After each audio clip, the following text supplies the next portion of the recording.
So it looks like they may have captured the killer of Charlie Kirk. And I'm sure you'll be surprised to find out it was a white guy. His name was Tyler Robinson. He's a Utah resident. He's 22 years old, and his dad turned him in. Well, Dad told a family friend who called the police, and then they waited, and they turned him in. And this is all, of course, he's got to go to trial. We got to find out. But it appears that he checks enough boxes to be the guy.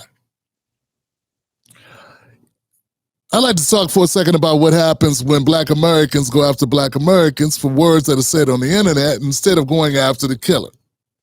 When I say that, I mean the people that were virtue signaling the white America so hard that I thought their fingers were going to fall off their wrist, or maybe their hands would break. Yeah, I don't know what's going on. They were doing a lot of virtue signaling. They were doing more hand signs than Gavin Newsom to white America that I'm one of the good ones. Look, I like Charlie. And I'm talking about people like Emmanuel Ocho. I'm heartbroken and devastated at the death of Charlie Kirk. And Stephen A. Smith, of course. Because his ideas and his beliefs differed from somebody else, apparently. And then I'm going online and I'm seeing people celebrating it. Don't care what his political beliefs were. Because that's what they do. They virtue signal. Because that's where the money is. I couldn't believe the amount of people that were pointing at other people who really are just random people on the internet who despise the things that Charlie Kirk has said over the years, despise his politics, despise his rhetoric, call him out for him saying we should be able to sacrifice other humans, other Americans, to keep our Second Amendment rights. This is what this guy said. And now they're bringing it up because, well, that's what he said whenever someone else was shot. So how was that really being callous if you just say the thing the other guy was saying when it was pertaining to other people, including children? He said empathy was a made-up thing that shouldn't even be applied. But at the end of the day, fam, there's more blame being pointed at Black Americans for how we reacted to Charlie Kirk, and because we weren't falling in line with falling on our knees and hitting ourselves with a belt, crying our eyes out over this guy. All because most people in society who are patriots, they feel that Charlie Kirk was everything and all things, and he was amazing for the country, and he was this person who Trump decided he would hold the flag at half-mast for. But you see, that has nothing to do with the way Black America sees him. And when a person spends his career and builds his career off of us, chastising us, degrading us, denigrating us, comparing us to stereotypes, then how are we supposed to feel when he gets taken out? Well, a lot of us neither cheered nor mourned. It was just another Wednesday for a lot of us. It's big news. It's been everywhere, and people are going to continue to talk about it. And Republicans are going to run on it, and Democrats are going to try to run away from it. But it still remains that when it comes to pointing fingers, they point at us. HBCUs had to close up. Why? Because death threats were made to Black Americans over Charlie Kirk, who died in a predominantly white state at a white event held by white Americans. He was a white American, and he was shot by a white American. And for some reason, Black people over at Alabama State University need to shut down because death threats are coming to them, as well as Spelman, as well as several other historically black colleges and universities. Now, make that make sense. And instead of having people like Stephen A. Smith go after those patriots who were making death threats to Black colleges over Charlie Kirk, who said, don't have empathy for people shot. Instead, I got these guys virtue signaling and gaslighting Black Americans. Why aren't you more upset, Black Americans? How dare you not feel bad for Charlie Kirk? We're not supposed to condone stuff like this. We're not supposed to say it's okay. I don't give a damn who you are, black, white, or anything in between. You're a human being. That's your fellow man and fellow woman out there. That's your fellow brother and fellow sister out there. You got no business thinking like that. I've just been in turmoil all day and my heart is hurt. It's been heavy.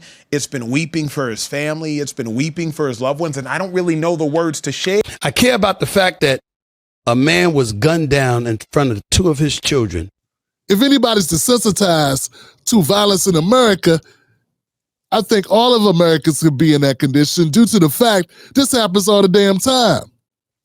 It may not be televised all the time, and flags don't go to half-mast all the time, but it's still someone missing from the dinner table. It's still someone shot by guns. Before we go any further, let me let you know, the 10 Black Wolfpack is dedicated, committed, 10 toes down to reporting the truth, unbiased, and not working for any political party. If that sounds good to you, go to join10black.com, become a member of the 10 Black Wolfpack. Black Americans getting blamed. Why are we even put in this conversation? Why is the governor of Utah even bringing up George Floyd riots or whatever? What's that got to do with Utah? All to run away from the fact that a white guy in his state, from his state, shot and killed Charlie Kirk. Instead of dealing with that, he's got to bring in something with Black America tied to it and say, well, at least we didn't do that. Yeah, 4 years ago, they were tearing up the streets. We didn't tear up any streets. If white America thought the state of Utah killed Charlie Kirk, there would have been some people burning up some stuff. There would have been some violence. There would have been some rioting. This don't even make sense what this governor was talking about.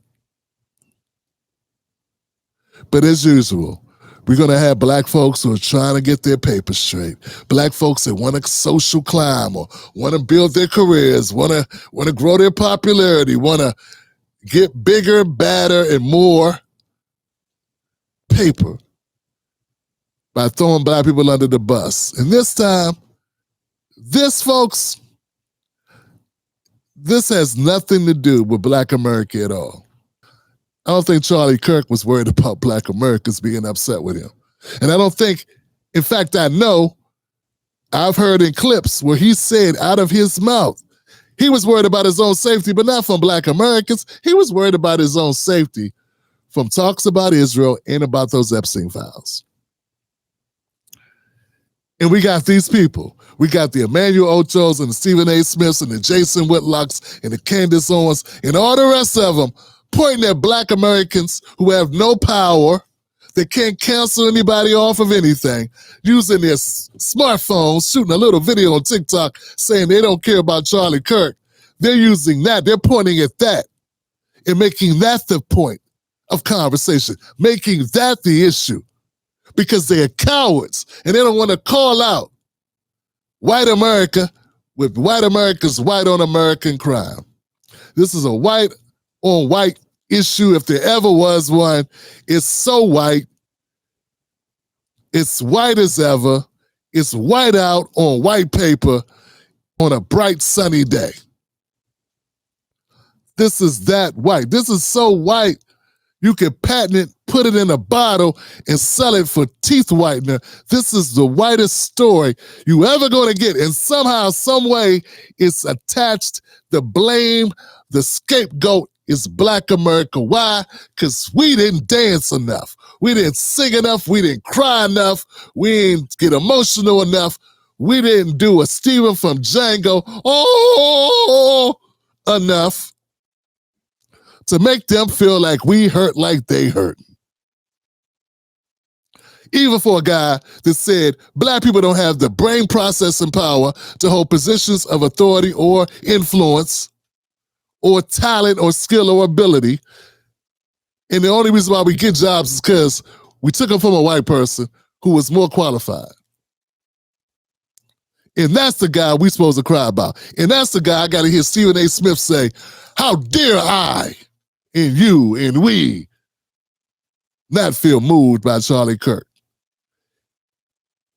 For the record, there was a 19-year-old young woman by the name of Dara Thompson who was thrown off a bridge and killed by undocumented immigrant a week earlier. No one said anything. For the record,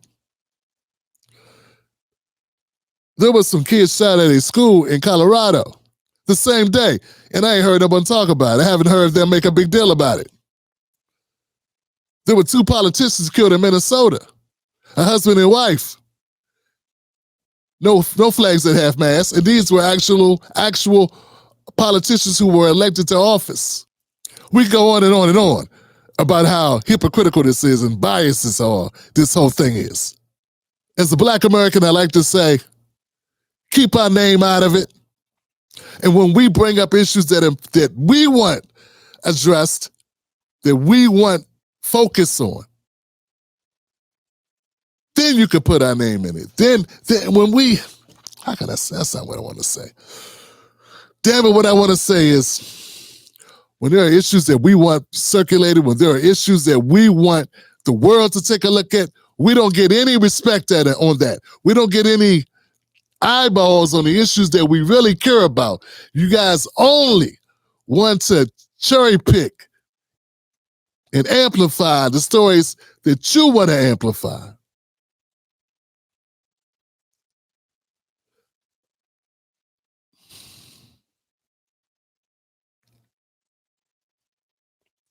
Charlie Kirk used Black Americans to rise to prominence.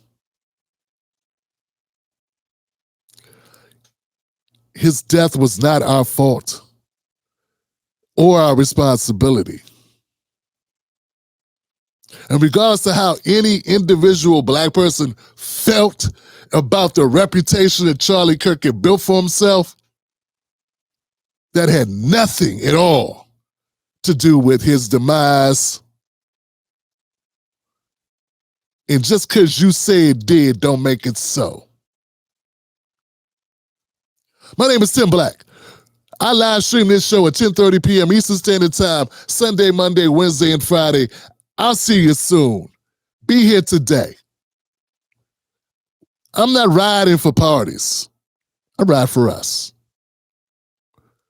Wolfpack.